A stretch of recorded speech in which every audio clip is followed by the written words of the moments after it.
साथ संगत जी प्यार से कहना, धन निरंकार जी। आशा करती हूँ सद्गुरु माता जी की कृपा से आप सभी अच्छे होंगे। आप सभी का बहुत बहुत स्वागत है। एक नई साखी के साथ फिर से हाजिर हूँ मैं। चलिए आज की खूबसूरत सी साखी सुनते हैं। साथ संगत जी, एक दिन की बात है कि खुश होते हुए सोहन अपने पिता सुरेंद्र से कहने लगा कि बाबूजी, आखिरकार आज हमारी कंपनी ने प्रोजेक्ट को पूरा कर ही लिया। तब इस पर सोहन के पिताजी ने खुश होते हुए कहा कि शाबाश, मुझे पता था कि तुम ही मेरी कंपनी को संभाल सकते हो। खूब तरक्की करो, जीते रहो। सोहन अपने पिताजी के कमरे में आज उन्हें कंपनी की कामयाबी की बातें बता रहा था कि तभी सोहन की पत्नी रमा ने आवाज दी कि सुनिए, आपका खाना लगा दिया है, खा लीजिए। ऐसा कहकर रमा चली गई। सोहन ने अपने पिता से कहा कि चलिए बाबूजी, खाना खाने चलते हैं। आज मुझे आपके साथ खाने का मौका मिला है। दोनों बाप बेटा मिलकर खाना खाएंगे। साथ संगत जी, इस बात पर सोहन के पिताजी कहने लगे कि अरे नहीं, तुम जाओ, रमा मुझे खाना यहीं दे जाती है, मेरे कमरे में। लेकिन सोहन ने अपने पिता से कहा कि चलिए ना बाबूजी, देखिए आज पता नहीं कैसे मैं 12 बजे तक घर पर रुका हूँ, वरना तो मैं 8 बजे तक चला जाता हूँ और आते वक्त का कोई भरोसा ही नहीं रहता। तो आपके साथ खाना खाए न जाने कितना समय हो गया है। आइए मिलकर खाना खाते हैं। साथ संगत जी, सोहन के पिता ने अपने बेटे से कहा कि अच्छा ठीक है, चलो। ये कहकर सुरेंद्र बाबू उठकर खड़े हो गए। खाने की टेबल पर पहुंचकर सोहन ने रमा को आवाज दी कि रमा, एक प्लेट और खाना लेकर आना। जैसे ही सोहन ने खाने से प्लेट हटाई, सोहन के पिताजी की आंखों में चमक आ गई। वो कहने लगे, अरे वाह, बूंदी का रायता, महीनों बाद। जीती रहो बहू, ना जाने कब से मेरा मन कर रहा था बूंदी का रायता खाने को। इस बात पर सोहन ने दूसरी प्लेट लाती हुई अपनी पत्नी रमा की ओर देखा तो रमा मुंह बनाते हुए प्लेट रखकर चुपचाप निकल गई। सोहन ने अपने पिता से कहा कि लीजिए बाबूजी, आप खाना खाना शुरू कीजिए। अब सोहन के पिताजी बड़ी चाव से बूंदी का रायता खा रहे थे। सोहन ने अपनी प्लेट में से दूसरी कटोरी बूंदी का रायता भी अपने पिता की प्लेट में रख दिया। तब इस पर उसके पिता ने कहा कि अरे तुम भी तो खाओ, बहुत स्वादिष्ट बना है। तुम्हारी माँ मेरे लिए बूंदी का रायता रोज बनाती थी, मगर उसके जाने के बाद अब बहू कभी कभी बनाया करती है। और अब तो महीनों बीत गए हैं बूंदी का रायता खाए हुए। सोहन के पिताजी ने सोहन को कहा कि तुमने खाना अब तक शुरू नहीं किया। लेकिन सोहन ने कहा कि बस पिताजी, मेरा मन भर गया, मुझे कुछ याद आ गया, आप खाइए, मैं अभी आता हूँ। सोहन के पिता ने सोहन को रोकने की बहुत कोशिश की कि ऐसे खाना छोड़कर नहीं जाते। ऐसा कहते हुए सोहन के पिता ने जबरदस्ती सोहन के मुंह में निवाला डाल दिया। सोहन उठा और अपने कमरे में चला गया। पीछे पीछे सोहन की पत्नी रमा भी आ गई। सोहन ने अपनी पत्नी रमा से कहा कि रमा, ये क्या है, तुम बाबूजी को बूंदी का रायता क्यों नहीं देती? तब इस पर रमा कहने लगी कि देखो, मेहनत तुम करो और तुम्हारे पिता यहाँ बैठकर हुक्म चलाएं, ये मुझसे नहीं होगा। और वैसे भी सब कुछ तुम्हारे नाम हो चुका है, फिर मैं तुम्हारे पिता की सेवा क्यों करूं? तब इस पर सोहन ने अपनी पत्नी रमा से कहा कि मैं बहुत बेबस हूँ। मेरे पिता के दिए संस्कार मुझे किसी महिला पर हाथ उठाने की इजाज़त नहीं देते। सोहन ने अपनी पत्नी रमा से कहा कि कितनी घटिया और कितनी छोटी सोच है तुम्हारी। मैंने तुम्हें पहले भी समझाया था, मगर अब मुझे ही कुछ करना होगा। ये कहकर सोहन तेजी से कपड़े बदलकर वहां से निकल गया। अब रमा ने 2 घंटे के बाद सोहन के ऑफिस में फ़ोन किया तो पता चला कि सोहन तो आज ऑफिस गया ही नहीं।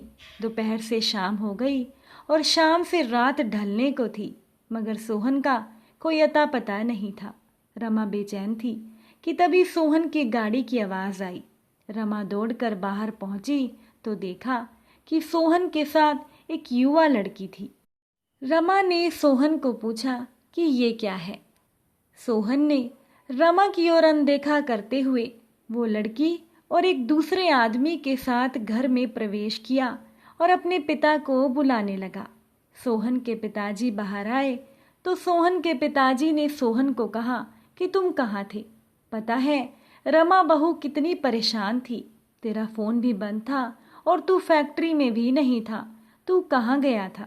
तब इस पर सोहन कहने लगा कि पिताजी, मैं आपके लिए बूंदी के रायते का इंतज़ाम करने गया था।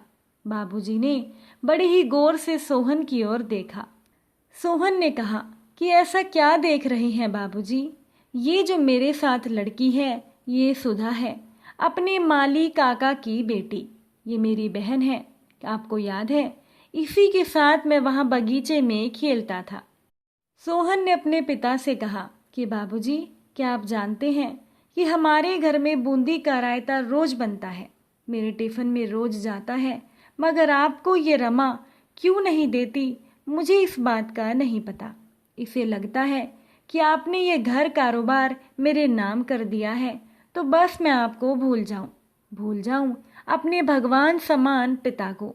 मैं कैसे भूल जाऊं? क्या कोई दिल बिना धड़कनों के कभी धड़कता है? मैं आपको कैसे भूल जाऊं पिताजी? और ये जो व्यक्ति मेरे साथ हैं ये वकील साहब हैं। वकील साहब ने सोहन को कुछ कागज देते हुए कहा कि लीजिए। तब सोहन ने अपने पिता से कहा कि पिताजी, मैंने आपके कारोबार इस घर को दोबारा आपके नाम कर दिया है। आज से आप इस कंपनी के इस घर के मालिक हैं और ये लड़की सुधा, मेरी बहन, ये आज से आपकी देखभाल करेगी, आपके साथ रहेगी। आपको रोज बूंदी का रायता ही नहीं, जो भी पसंद होगा ये आपको बनाकर खिलाएगी। तब इस पर वो लड़की सुधा कहने लगी कि हाँ सोहन भैया, बचपन से ही आपने और बाबूजी ने हमारे लिए बहुत कुछ किया है। आज भगवान ने हमें मौका दिया है सेवा करने का, तो मैं पीछे क्यों रहूंगी? मैं बाबूजी का पूरा ध्यान रखूंगी। सोहन अपनी पत्नी रमा से कहने लगा कि तुम किसी गलत फहमी में मत रहना। आज से हम यहाँ इस घर में नहीं, सामने सर्वेंट क्वार्टर में रहेंगे और ये लड़की मेरी बहन सुधा अपनी शादी होने तक इसी घर में बाबूजी के साथ रहेगी। तब इस बात पर रमा कहने लगी कि जब इस लड़की की शादी हो जाएगी तब भी तो मेरी ही ज़रूरत पड़ेगी। तब इस पर सोहन कहने लगा कि जानती हो रमा, हमारी कंपनी में 100 लोगों का परिवार है। उन 100 परिवारों में से 50 लोगों के घरों में बेटियां हैं और वो सभी मेरी बहनें हैं। एक की विदाई के बाद दूसरी बहन यहाँ आ जाएगी, दूसरी के बाद तीसरी। और ये जो तुम्हारा अहंकार है ये रावण में भी था, उसे प्रभु ने नहीं उसके अहंकार ने मारा था। खैर, तुम अपना सामान बांध लो, अब हमें ये घर छोड़कर जाना है। सोहन ने अपने पिता से कहा कि बाबूजी, मैं सामने ही हूँ, जब भी आपको ज़रूरत हो मुझे बुला लीजिएगा और मुझे माफ़ कर दीजिएगा। ये सारी बात होने के बाद सोहन की पत्नी रमा अपने पति के पैरों में गिरती हुई माफ़ी मांगने लगी। तब इस पर सोहन ने कहा कि माफ़ी मुझसे नहीं, बाबूजी से मांगो, शायद बाबूजी तुम्हारी गलतियों को माफ़ कर दे। तब इस पर रमा बाबूजी से माफ़ी मांगते हुए कहने लगी कि बाबूजी, मुझसे भूल हो गई। मैं वचन देती हूँ, मैं आपको कभी शिकायत का मौका नहीं दूंगी। मुझे कुछ नहीं चाहिए। बेशक आप सब कुछ अपने पास रखिए, मगर मेरे अपराध की सज़ा के लिए आप खुद को अपने बेटे से दूर मत कीजिए। साथ संगत जी, सोहन के पिता ने अपनी बहू को माफ़ करते हुए कहा कि उठो।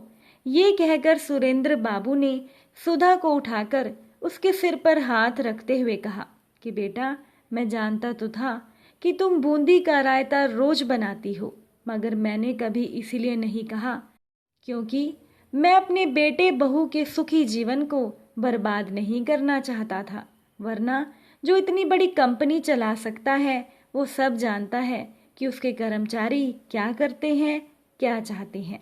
और मैं ये भी जानता हूँ कि आज तुम्हारी आंखों में ये आंसू नहीं, पछतावे की गंदगी बह रही है। मैंने तुम्हें माफ कर दिया और तुम दोनों इस घर को छोड़कर कहीं नहीं जाओगे। ये सुनकर सोहन अपने पिता सुरेंद्र बाबू से लिपट गया और सुरेंद्र बाबू ने वो नई वसीयत लेकर फाड़ दी और सारा परिवार खुशी खुशी एक साथ फिर से रहने लगा। साथ संगत जी, आपको ये साखी कैसी लगी कमेंट में ज़रूर बताइएगा। अगर अच्छी लगी हो तो वीडियो को लाइक ज़रूर कीजिएगा। फिर मुलाकात होगी आपसे एक नई साखी के साथ, नए विचारों के साथ। साथ संगत जी, प्यार से कहना, धन निरंकार जी।